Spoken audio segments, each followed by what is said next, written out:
ഒരു ഭാഗത്ത് കളവ് നടക്കുന്നു, ഒരു ഭാഗത്ത് നവോത്ഥാനം നടക്കുന്നു. എന്തൊരു അതിക്രമണം നൽകുന്നു. അതൊക്കെ കണ്ട് ആളുകൾ കോരിത്തരിക്കുന്നു, കൈയടിക്കുന്നു. ഇതാ കേരളത്തിൽ നവോത്ഥാനം പൂർത്തിയായി. എന്തൊരു വലിയ പ്രഹസനമാണ്, എന്തൊരു വലിയ തട്ടിപ്പാട് നടത്തിയത്. പാർട്ടി വിശ്വസിച്ച് ഏൽപ്പിച്ച ഒരു ഉത്തരവാദിത്തമാണ് ദേവസ്വം ബോർഡ് പ്രസിഡന്റ്. അവിടെ രേഖാമൂലമായ കൃത്രിമം നടത്തി. ഒരു പ്രസിഡന്റ് വിചാരിച്ചാലൊന്നും ശബരിമലയിൽ നിന്ന് സ്വർണ്ണം ഒന്നും അടിച്ചു മാറ്റാൻ ഒക്കത്തില്ല എന്നുള്ളത് എല്ലാവർക്കും നാട്ടുകാർക്കും അറിയാവുന്ന കാര്യമാണ്.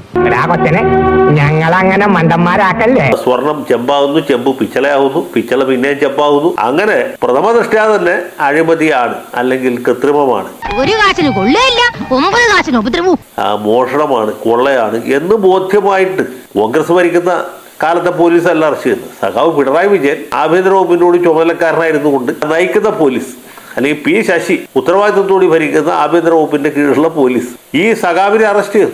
അദ്ദേഹത്തെ കയ്യാമം വെച്ചില്ല എന്ന് മാത്രം. ഇതൊക്കെ ഒരു വിരട്ട് മാത്രമാണ്, ശമ്പളം വാങ്ങിക്കണ്ടേ.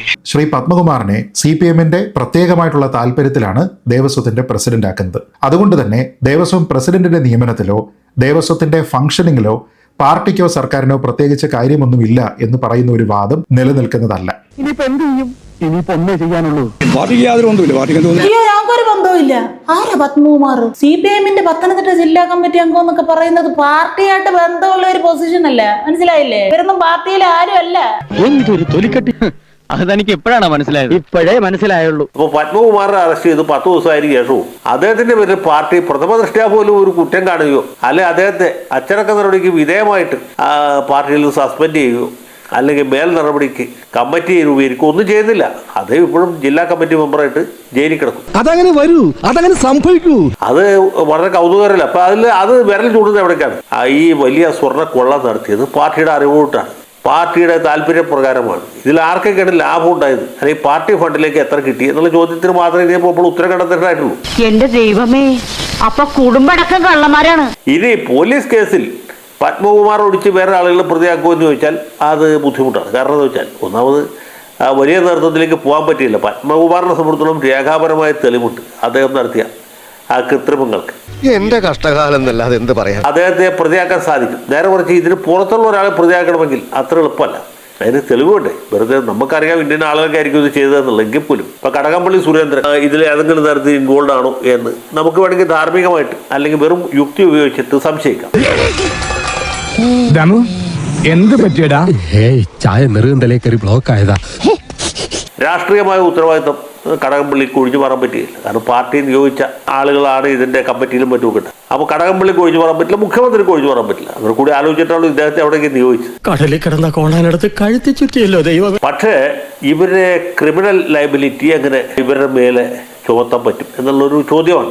കോടതിയിൽ തെളിയിക്കാവുന്ന കാര്യങ്ങളല്ലേ. അന്വേഷണ സംഘത്തിന് അന്വേഷിച്ച് കണ്ടെത്തി കുറ്റപത്രത്തിൽ എഴുതി കൊടുക്കാനും ഇവരെ പ്രതിസ്ഥാനത്ത് നിർത്താനും പറ്റും.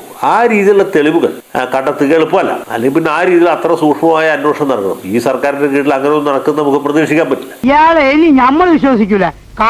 കാട്ടുകളെ. അപ്പൊ പത്മകുമാറിനെ പെടുത്താതിരിക്കാൻ നിവൃത്തിയില്ലാത്തതുകൊണ്ട് അദ്ദേഹത്തെ പെടുത്തിയതാണ്. അല്ലാണ്ട് അദ്ദേഹത്തെ പ്രതിയാക്കി സർക്കാരിന്റെ നേരസ്ഥത തെളിയിക്കാം എന്ന് വിചാരിച്ചിട്ടൊന്നുമല്ല. അപ്പൊ ഇതാണ് അതിനകത്ത് സംഗതി. ഇതിന്റെ രാഷ്ട്രീയവും ധാർമ്മികമായ ഉത്തരവാദിത്തത്തിൽ നിന്ന് CPM-ന് ഒഴിഞ്ഞു മാറാൻ പറ്റുകയില്ല. കടകംപള്ളി സുരേന്ദ്രൻ ഒഴിഞ്ഞു മാറാൻ പറ്റുകയില്ല. പിണറായി വിജയൻ ഒഴിഞ്ഞു മാറാൻ പറ്റുകയില്ല. ഇത് ഔട്ട് ആൻഡ് ഔട്ട് കൊള്ളയാണ്. വെറും കൊള്ളയല്ല, ആലോചിച്ച് ഉറപ്പിച്ച് വലിയ ആസൂത്രണവും മുന്നൊരുക്കവും നടത്തി വളരെ വൃത്തിയായി നടപ്പാക്കിയ ഒരു പകൽ കൊള്ളയാണ്. എന്റെ ആത്മാർത്ഥത ചോദ്യം ചെയ്യരുത്. ഇത് സാധാരണയിൽ കണ്ടുപിടിക്കപ്പെടുമായിരുന്നില്ല. കാരണം അതുപോലത്തെ അതിക്രമമുള്ള ചെയ്ത് ദേവസ്വം ബോർഡിൽ എന്തൊക്കെ മോഷണങ്ങൾ ദൈനംദിനാടിസ്ഥാനത്തിൽ നടക്കും, ഏതൊക്കെ ക്ഷേത്രങ്ങളിൽ നടക്കും. അതിൽ മണ്ണാർത്തി കൈയിട്ട് വരുന്ന ആളുകളുണ്ട്, ആഭരണങ്ങൾ മോഷ്ടിക്കുന്നവരുണ്ട്, മറ്റു തരത്തിലുള്ള പല കൃത്രിമങ്ങളും കൊള്ളകളും നടത്തുന്നവരുണ്ട്.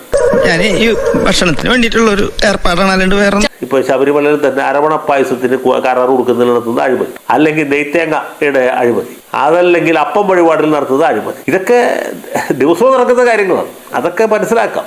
അതിനൊക്കെ നമുക്ക് ന്യായീകരണങ്ങളുണ്ട്. ഒരുപാട് കാലങ്ങളായിട്ട് പല മാഫിയകളാണ് ഈ ശബരിമലയെ ഗ്രസിച്ചിരിക്കുന്നത്. അതൊക്കെ അയ്യപ്പസ്വാമി നേരിട്ട് വിചാരിച്ചാലേ പറ്റുള്ളൂ.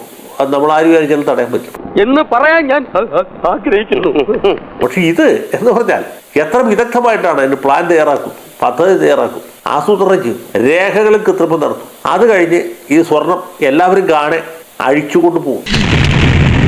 അതേപോലെയുള്ളൊരു സാധനം കൊണ്ടുവന്ന് റീപ്ലേസ് ചെയ്യും. അപ്പോഴും ആരും അറിയുന്നില്ല. ആളുകളൊക്കെ ഇവിടെ നവോത്ഥാനത്തെക്കുറിച്ച് ചിന്തിക്കുകയാണ്. മുലമുറിച്ച നങ്ങേലിയുടെ കഥ പറഞ്ഞ് മുഖ്യമന്ത്രി നമ്മളെയൊക്കെ ത്രില്ലടിപ്പിക്കുന്ന സമയത്ത് തന്നെ ഈ കൊള്ള നടക്കുന്നു. ഒന്ന് ആലോചിച്ചു നോക്കും. പക്ഷെ അത് നോ മോർ ക്ലാരിഫിക്കേഷൻ. നവോത്ഥാനം നടപ്പാകണമെങ്കിൽ ശബരിമലയിൽ സ്ത്രീകളെ പ്രവേശിപ്പിക്കണം. സ്ത്രീകളല്ല, യുവതികളെ പ്രവേശിപ്പിക്കണം. അതിനുവേണ്ടി ബിന്ദു അമ്മിണിയെയും ആ കനകദുർഗയും ഒക്കെ ഇതിന്റെ 18 പടി ചവിട്ടിക്കാതെ പുറകിലത്തെ വാലിൽ കൂടി കൊണ്ടുവന്ന് ശബരിമല സന്നിധാനത്തിൽ വന്ന് മുദ്രാവാക്യം വിളിപ്പിക്കും. ശരണമയ്യപ്പ എന്നല്ല വിളിക്കും, ഇംഗുലാം സിന്ദാബാദ് വിളിക്കും. ഞാനൊരു നഗ്ന സത്യം പറയട്ടെ, എനിക്കൊന്നും ഓർമ്മയില്ലാട്ടാ. എന്നിട്ട് മുഖ്യമന്ത്രി പത്രസമ്മേളനം നടത്തി ചരിത്രം മല കയറി എന്ന് പറയും. ഇവിടെയുള്ള TV ചാനലുകാരും ഈ ചില വാർത്താ അവതാരകരൊക്കെ ഇത് കേട്ട് കോരിത്തരിക്കുന്നു. അതേസമയത്ത് അവിടെ സ്വർണ്ണം കട്ടോണ്ടിരിക്കുകയാണ്. ഒരു ഭാഗത്ത് കളവ് നടക്കുന്നു, ഒരു ഭാഗത്ത് നവോത്ഥാനം നടക്കുന്നു. എന്തൊരു അതിക്രമണം എന്നല്ലോ.